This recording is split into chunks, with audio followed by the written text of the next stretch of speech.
Estamos ao vivo para mais uma live do nosso jejum. Hoje, segundo dia, glória a Deus. Eu estou em Goiânia, participando da reunião com o pastor Aloísio, mas fiz questão de me ausentar alguns minutos para estar aqui com você, para compartilhar a respeito daquilo que nós estamos falando nesse dia.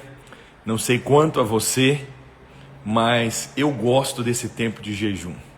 Nesse tempo de jejum, você volta o seu foco para as coisas de Deus, você acaba eliminando as distrações, e isso é muito importante. Isso faz a diferença, para o seu crescimento e o seu avanço. É fato, nós estamos vivendo uma geração da distração. O diabo investe muito alto, através das redes sociais e muitas coisas, para ter a sua atenção. Por isso, o próprio Senhor Jesus disse que é para orar e vigiar. Quanto à questão da oração, todos nós temos uma percepção rápida, um discernimento, uma clareza quando se fala de oração. Mas alguns às vezes têm dificuldade de entender sobre o orar e o vigiar. Você não precisa me responder, mas o que significa vigiar para você? O que significa vigiar? Precisamos meditar nisso. E nesse tempo de jejum, é um tempo que nós estamos orando, e um tempo que nós reservamos para ler, para orar, para buscar o Senhor. Hoje nós estamos no segundo dia, e o desafio do jejum desse dia, se você for nas nossas redes sociais, vai estar lá. Você vai tomar a ceia com o irmão. Se você não fez isso, eu quero incentivar você a fazer. Você vai procurar um irmão e você vai tomar ceia com ele, vai reafirmar a sua aliança, nós fazemos parte da igreja, e convide alguém aí agora. Talvez você está sentindo falta de um irmão, de uma irmã aí. Hoje eu quero compartilhar com você o segundo capítulo do livro. O livro já está em mão, se você adquiriu com o pastor aí em Belo Horizonte, vai chegar para você amanhã à noite, tá? Esse é o livro, Vivendo a Vida da Igreja, 21 dias igrejando, valorizando a família da fé. Hoje eu quero falar com você sobre a compreensão da edificação. É importante nós entendermos o que nós estamos fazendo. Eu quero, esqueci de fazer isso, mas eu quero agradecer a todos vocês que estão conectados conosco, os irmãos da Videira Belo Horizonte, os irmãos que nos acompanham de outros lugares. Pastor Renato me disse que os irmãos de Pompéu, Sete Lagoas estariam conosco também. Quero dizer que vocês são muito bem-vindos. O desejo do nosso coração é edificar você nesse tempo, compreendendo a edificação. Muitos cristãos, embora, o pastor Alonso por aqui também, seja bem-vindo, embora corretos em sua conduta, eles vivem afastados da vida da igreja, tornando-se pedras isoladas. Não é a vontade de Deus ter pedras isoladas. Pedras isoladas não fazem parte de uma edificação. É como a ilustração que eu falei ontem do material de construção. Podem ser pedras preciosas, mas se estiverem sozinhas, tem pouca utilidade para o propósito eterno de Deus. Qual que é a utilidade de uma pedra sozinha?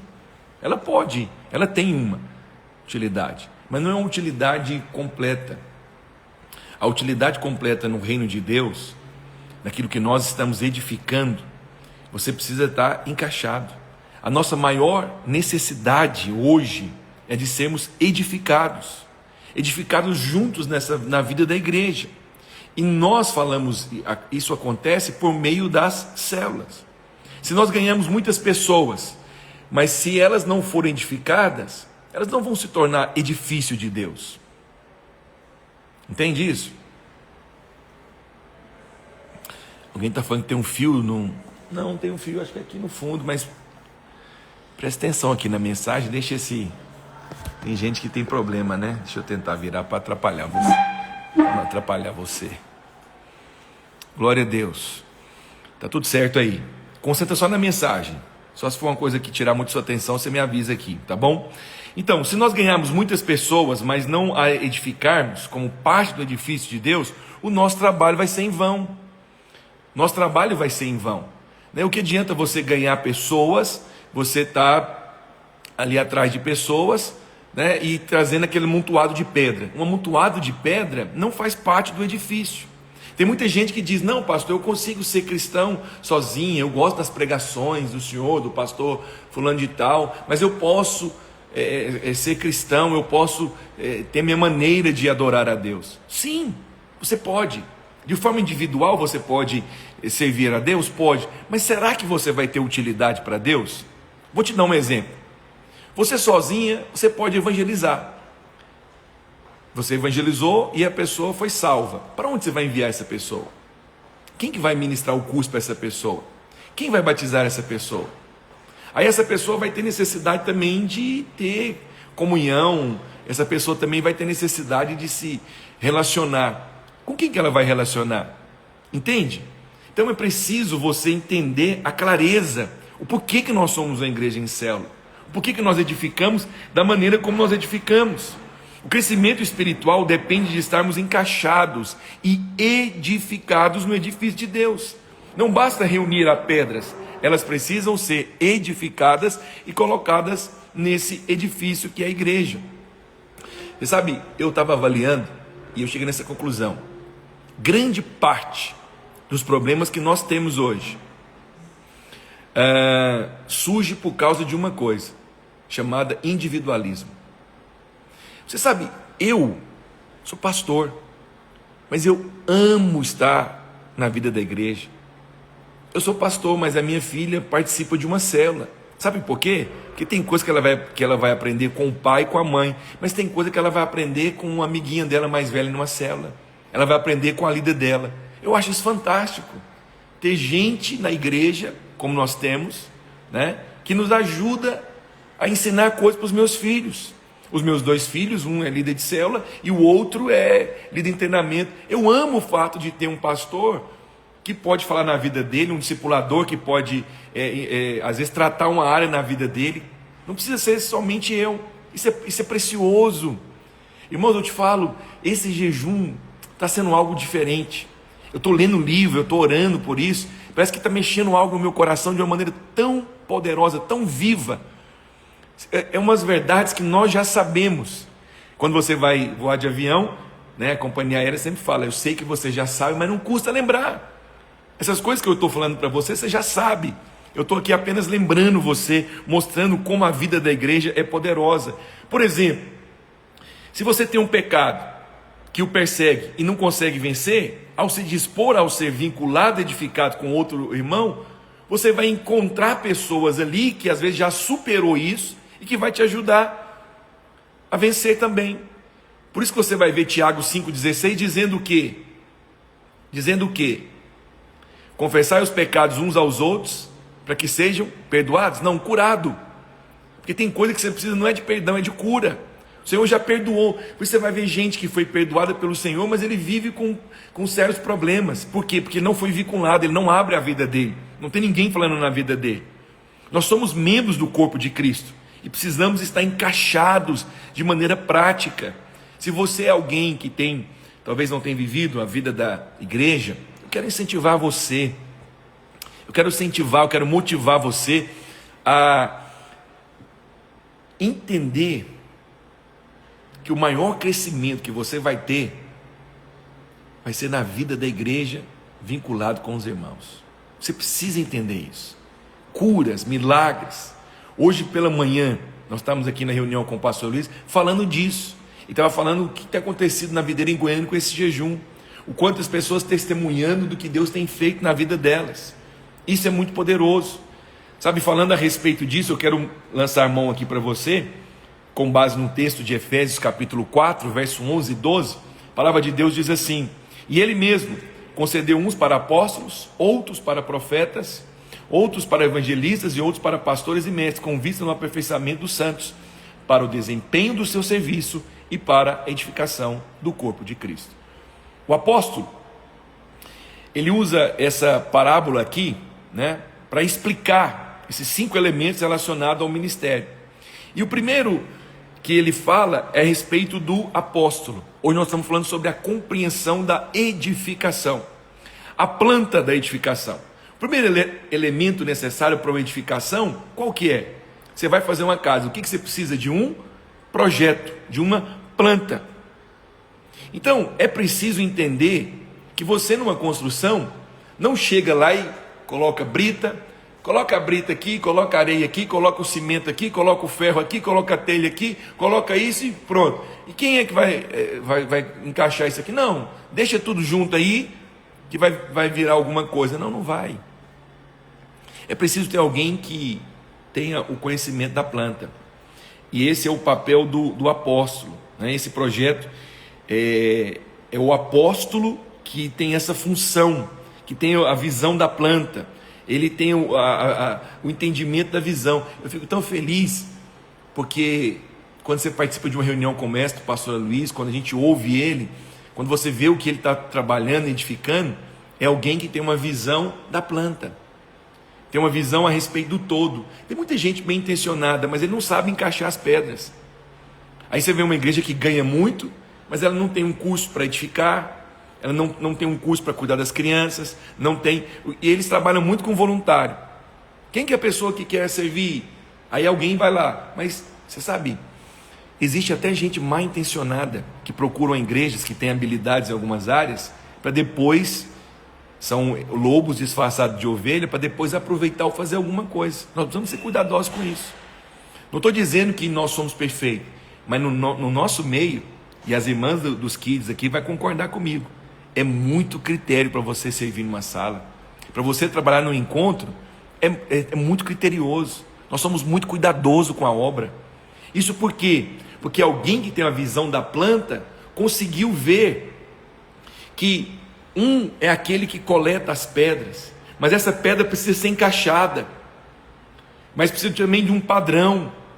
Por isso que eu falo para os irmãos, nós não somos chatos. Eu e minha esposa, tem gente que às vezes não conhece o nosso coração, a maneira que a gente fica, não, vocês ficam, muita coisinha, só porque pegou um material, só porque isso, não é só, é porque nós somos cuidadosos. O Senhor nos deu a visão do todo. Tem gente que ele preocupa só com a função dele. Nós, na verdade, preocupamos com o todo. Eu me preocupo todos os domingos com o seu filho que participa da nossa igreja, com a palavra, com os servos, com as crianças, se a sala vai estar arrumada, se tem a pessoa qualificada para ministrar, se a pessoa tem vida com Deus, ela ora, ela é cheia do Espírito Santo. Não, mas eu quero ser voluntário no teatro. Você pode ser. Qual que é a sua célula? Você está participando de quem? Quem fala na sua vida? Que exagero. Não, o contrário é que exagero. Como que a gente pega uma pessoa que você não conhece e coloca para ministrar, só porque ela tem uma habilidade? Então não é que nosso meio não tem voluntários, nós temos, mas nós chamamos de servos. Por que ele é um servo? Porque ele entendeu que ele é encaixado. Eu quero participar do louvor. Teve uma pessoa que veio frequentar a nossa igreja e ele já tocou em vários lugares, o cara é muito bom. Aí um dia um irmão, eles acham que me constrange com isso, mas eu já passei dessa fase, né? Eu escuto assim, avalio, mas não fico constrangido. Por quê? Porque o meu encargo é obedecer a Deus e ser fiel. Pô, pastor, se você vê a voz desse irmão, se você vê esse irmão ministrando. Mas sabe o que aconteceu? Semana passada agora, me mandaram uma mensagem que esse irmão está orando e diz que já vai sair porque não encaixou com o jeito da videira, porque que ele a linha teológica dele é mais isso. Na verdade, ele não é verdadeiro, ele não é corajoso. Ele queria oportunidade. Como não foi dada a oportunidade que ele queria, da maneira rápida e como ele queria, ele está indo embora.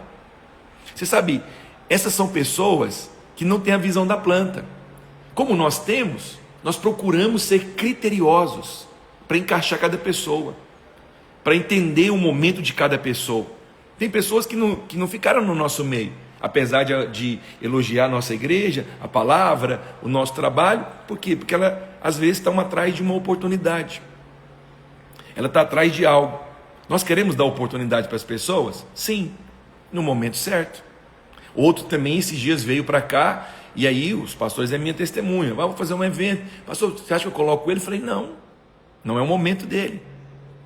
Então, o que é isso? É o zelo pela obra, é o zelo, é aquele que conseguiu ver a planta. Isso me faz, ou do líder, do pastor, do irmão que tem essa visão da planta melhor do que o outro? Não, é só uma questão de um dom dado por Deus. A segunda coisa que nós vemos aqui a respeito da edificação são aqueles que coletam pedras, os evangelistas. Tem irmãos que ele tem um dom, uma habilidade, não tem jeito. Ele chega numa roda, ele faz amizade com 3, com 5 minutos, ele conversa com todo mundo, e aí ele faz o quê? Já faz amizade. São pessoas que às vezes levam 8, 10 pessoas a um encontro. Ele é importante no nosso meio? É. Mas você vê, tem pedras que chegam no nosso meio que são pedras muito grandes. São pedras ásperas, são pedras pontiagudas, são pedras que, se você ficar ali perto dela, ela vai te machucar. E o que essas pedras precisam? Elas precisam ser buriladas. Esse papel de burilar as pedras, você vê, o evangelista ganhou. O evangelista é aquele irmão que às vezes leva muita gente para a célula. Mas aí, ele, do mesmo jeito que às vezes ele quer trazer as pessoas, ele quer já colocar as pessoas. Mas não é papel dele, às vezes, encaixar as pessoas. Nós chamamos esse ministério do ministério do ensino. É muito importante a maneira como nós edificamos. Por que nós falamos para o líder assim: irmão, esse irmão tem que fazer o CTL, vamos trabalhar? Eu ainda fico triste, sabe por quê? Porque é encargo muito nosso ainda, dos pastores. Aí na semana do cursão, nós ficamos desesperados. Isso vai mudar. Eu tenho orado para isso mudar no nosso meio. Para que o irmão entenda, essa pessoa, ele se converteu. Ele era uma pedra. Pela graça de Deus, o sangue lavou, limpou. Mas para você encaixar essa pedra no edifício, porque as pedras precisam ser encaixadas. Às vezes ela está grande, ela precisa ser cortada. Você está entendendo que eu não estou falando de pedra, estou falando de pessoas, né? Eu estou só usando a ilustração da pedra, porque Pedro diz que nós somos pedras vivas no edifício da casa de Deus. Para você encaixar essa pedra, o que você precisa fazer às vezes? Cortar, burilar. Esse é o papel do ensino, onde você vai tratar o caráter da pessoa, onde você vai lidar com áreas da vida dela, né? Tem um irmão muito precioso que entrou aqui agora, o Guilherme.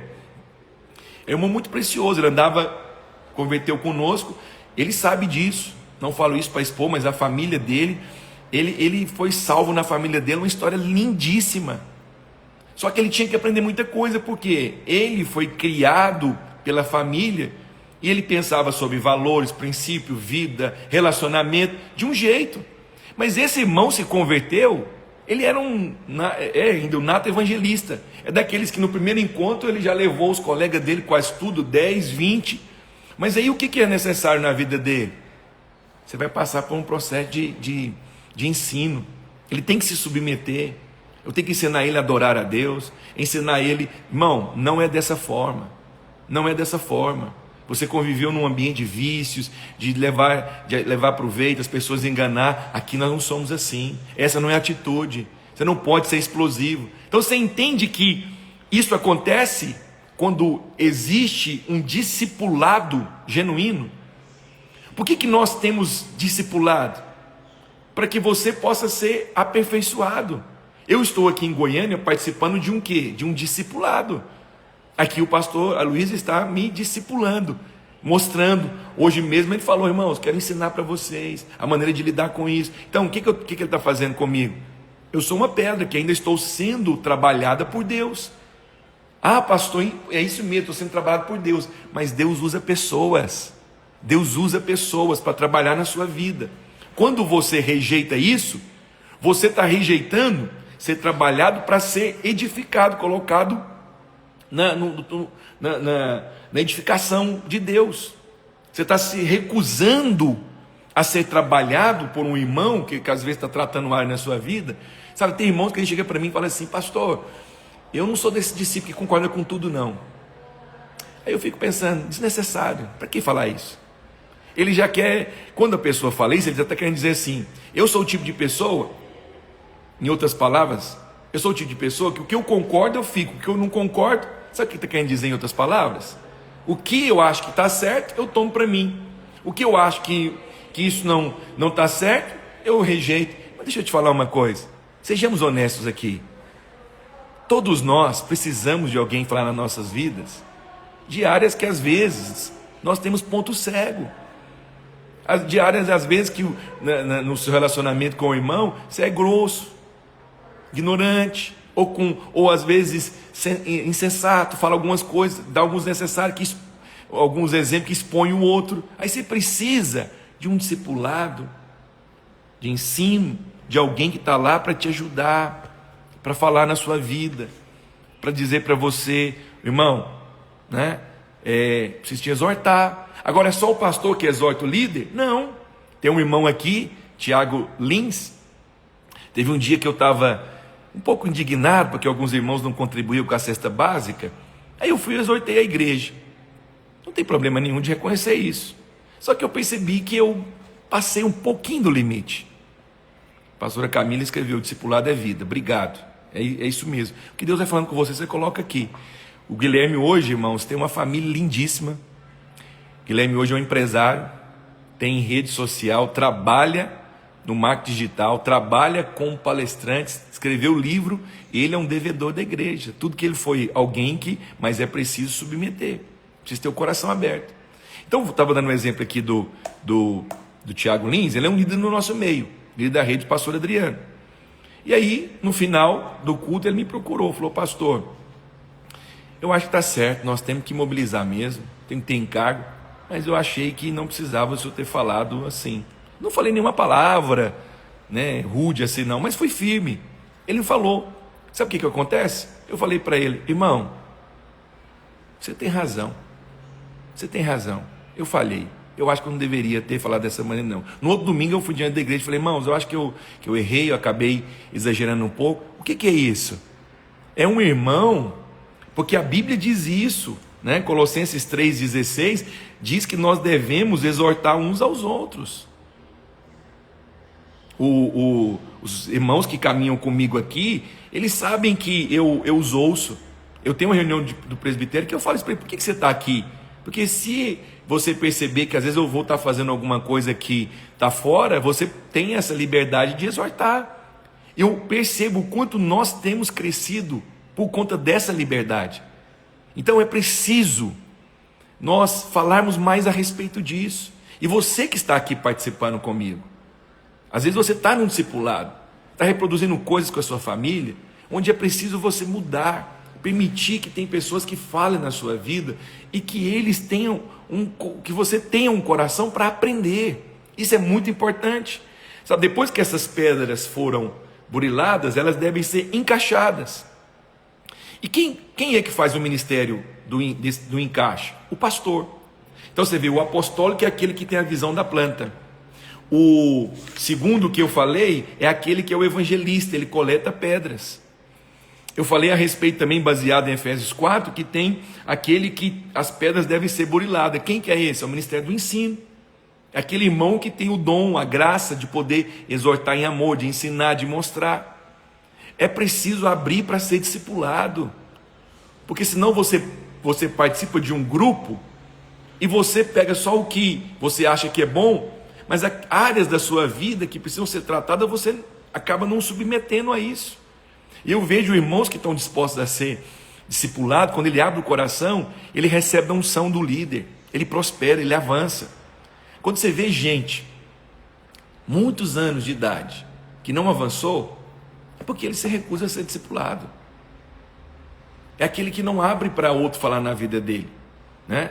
E aí você vai ver que eles ficam sempre, é o que nós chamamos de Rolling Stones, pedras rolantes.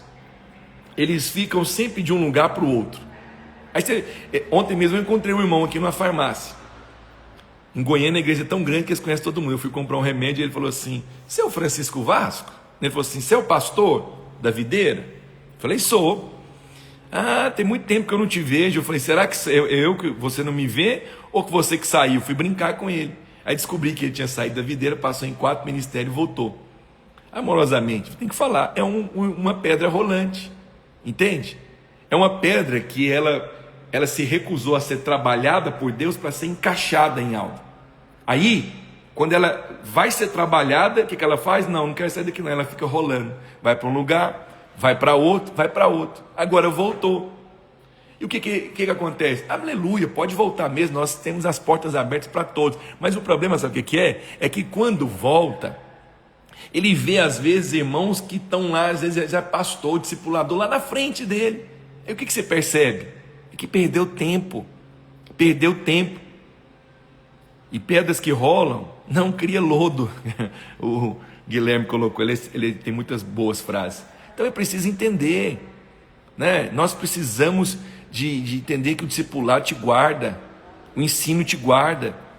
O pastor é que encaixa essas pedras. Por exemplo, eu tenho um exemplo de um irmão que ele foi para o nosso meio. Eu indiquei ele para uma rede. Coincidentemente, ele não deu certo. Aí eu estava vendo, ele chegou para falar para mim que não deu certo, que não ia ficar na videira Belo Horizonte por causa disso. Eu falei, não, mas foi assim 1h30 de conversa. E ele foi muito firme, convicto, anotou as coisas tudo. Eu não estava tão bem preparado como ele, mas o Senhor nos capacita. Eu falei para ele, olhei no olho dele e falei assim, irmão, me perdoe, me dê a oportunidade de novo de encaixar você em outro lugar. Em nenhum momento nós falamos mal do outro líder, em nenhum momento falamos que ele não era de Deus, que algo. Não, é preciso ter, né, o pastor para encaixar a pedra. Não sei se você gosta de construção, eu amo construção. Você está vendo um cara colocando um porcelanato, você fala, não vai caber ali. Aí ele fala, não, já sei, vou pegar essa peça aqui e vou colocar em outro lugar. Entende isso? Foi o que eu fiz. É o coração de pastor, não quer perder ninguém. Conversei com ele, expliquei para ele, falei, ô irmão, me perdoe, eu vou colocar você. Coloquei ele em outra célula. Nessa célula ele falou, pastor, por que eu não vim para cá? Eu falei, Deus é que sabe. Ele começou a ir para essa célula, o líder cuidou dele, da família dele, discipulou, ajudou. E impressionante, tivemos a multiplicação de uma célula agora. Olha quem que assumiu a célula, esse irmão. O que eu fico feliz? É que se não tivesse tido um pastor, alguém para dar manutenção, para olhar, para observar, talvez ele poderia ter ido embora. Vê a importância de cada um na edificação. E por último, o controle de qualidade. O controle de qualidade é um ministério profético. É aquele ministério que ele vem para não somente, é o que o pastor Aloysio faz hoje também, como apóstolo e também como profeta.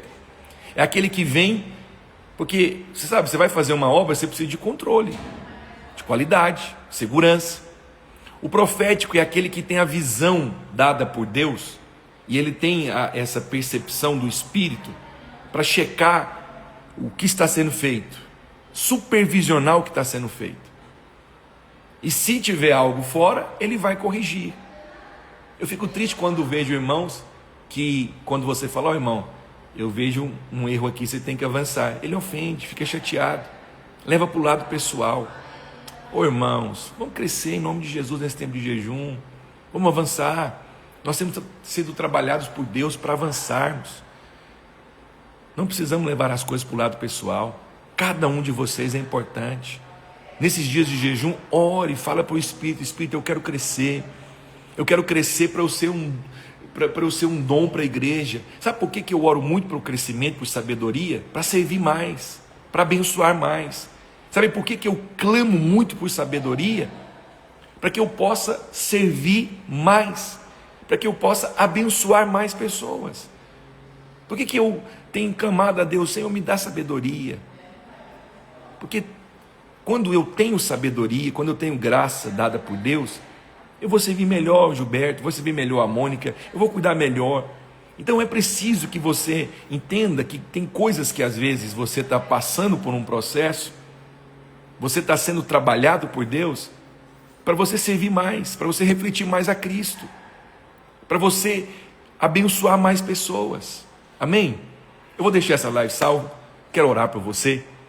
Vamos orar? Por mim eu ficaria aqui mais tempo, mas eu me comprometi a falar 30 minutos, então eu vou falar 30 minutos. Mas alguns entraram tarde, amanhã eu vou esperar você meio-dia, tá bom? Vamos orar. Pai, no nome do Senhor Jesus, nós te pedimos, ilumina os nossos olhos, dá-nos revelação, clareza da Tua palavra, porque queremos edificar segundo a Tua vontade. Deus, nesse tempo de jejum, os nossos olhos têm sido abertos para ver mais da edificação. O Senhor tem nos abençoado muito para vermos Cristo. E o Senhor está abrindo os nossos olhos para ver a estrutura. Porque toda pessoa que é alcançada por Cristo, ela é levada para um lugar. E nesse lugar ela vai ser cuidada. Nesse lugar ela vai ser preparada para o propósito profético se cumprir na vida dela. Eu quero abençoar cada irmão agora. Quero pedir ao Senhor que conceda a eles revelação, entendimento, clareza, da edificação, para que eles possam ser bem-sucedidos, em nome de Jesus. Deus te abençoe, Deus abençoe sua casa, Deus abençoe sua família. O desafio hoje é você ir atrás de um irmão e tomar a ceia com ele. Amém? Amanhã, meio-dia, nós estamos aqui. Fique na paz em nome de Jesus.